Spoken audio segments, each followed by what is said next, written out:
of youths know what is happening. A lot of youths know how politics is being run. I can tell you for free, those youths that are shouting,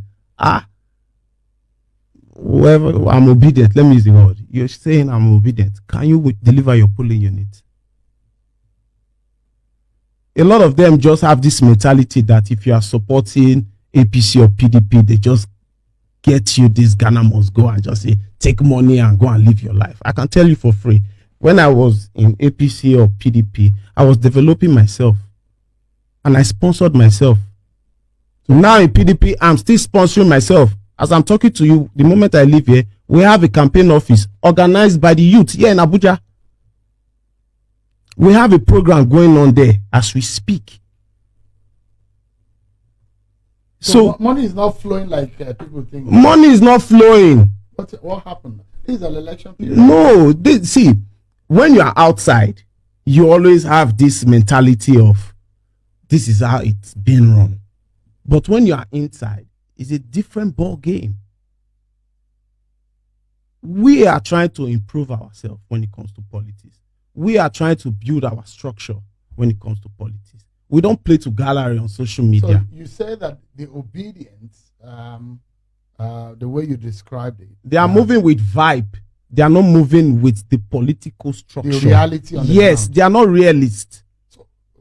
So let's get it right. Everybody is angry in Nigeria. Okay. Don't get me wrong. Mm-hmm. I can use the word, the suffering in Nigeria na general market. The way it touched the rich, that's so it touched the poor. The way it touched the rich, that's so it touched the poor. Everybody is angry. But how can you get it right?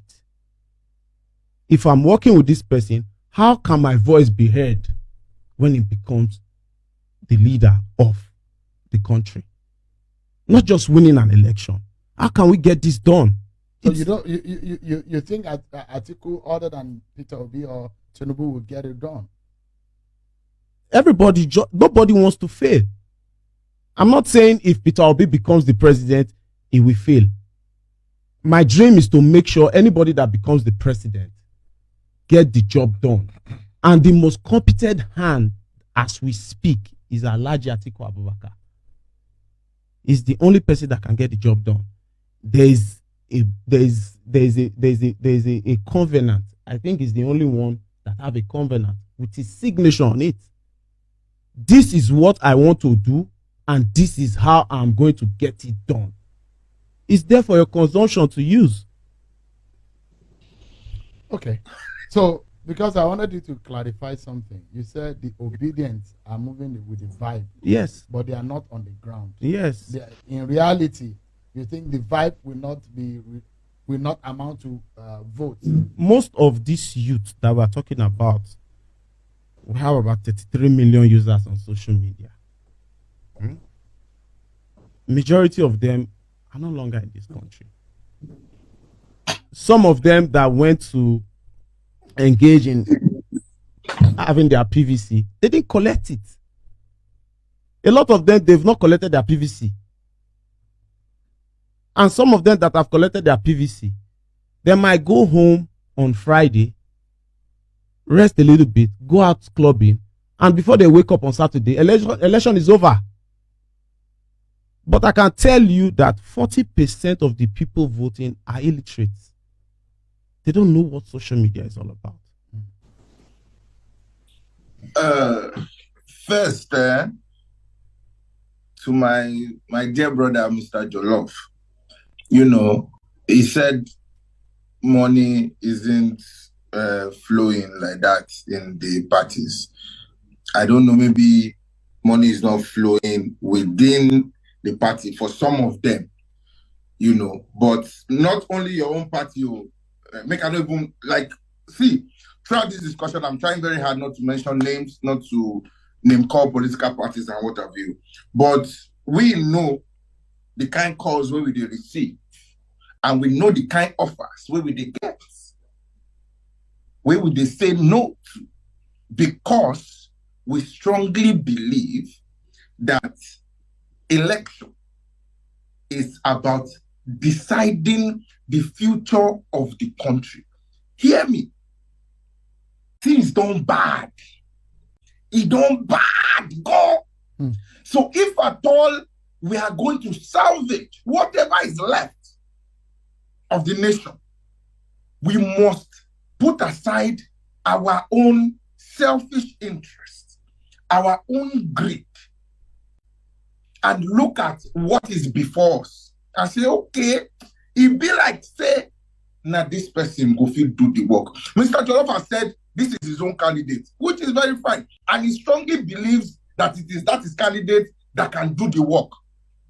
What I think is not too nice is trying to bank on the fact that some people have jackpot, or that some people will collect PVC, they will sleep, they will go to club and sleep, and they will not be able to vote. That won't cut it.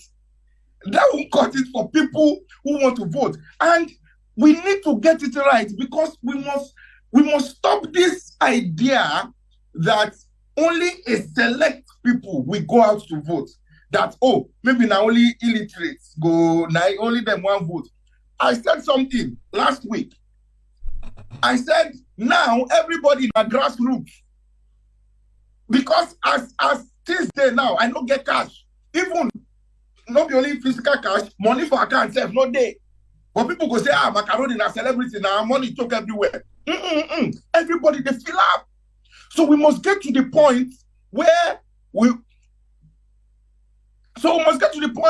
will begin to say, look, this thing is for the growth of the country, not just because we believe, say, now our party must do it. We must move beyond that. Now, I want to quickly ask Mr. Tolu one question. You know, I was calling your attention, and I just wanted Mr. Tolu to help me answer one or two questions. You know, because he mentioned that his party, you know, when they were talking about security and some things that his party has done, and of course we cannot take away the fact that he is an active member of the government. We cannot take that away in this conversation. And if we are having discussions like this, these are things we must touch. In a letter that Tolu wrote to GEJ, that's former President Goodluck Jonathan.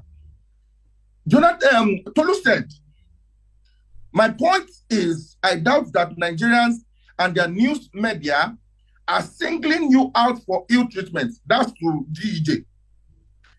It's not about you being a certain president or a Christian or an German. It's far more likely to be about the action and inaction of your government. Those are Tolu's words.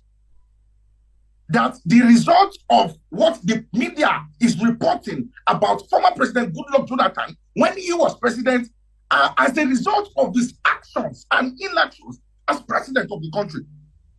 He further went ahead to say, Mr. President, step out of the trenches.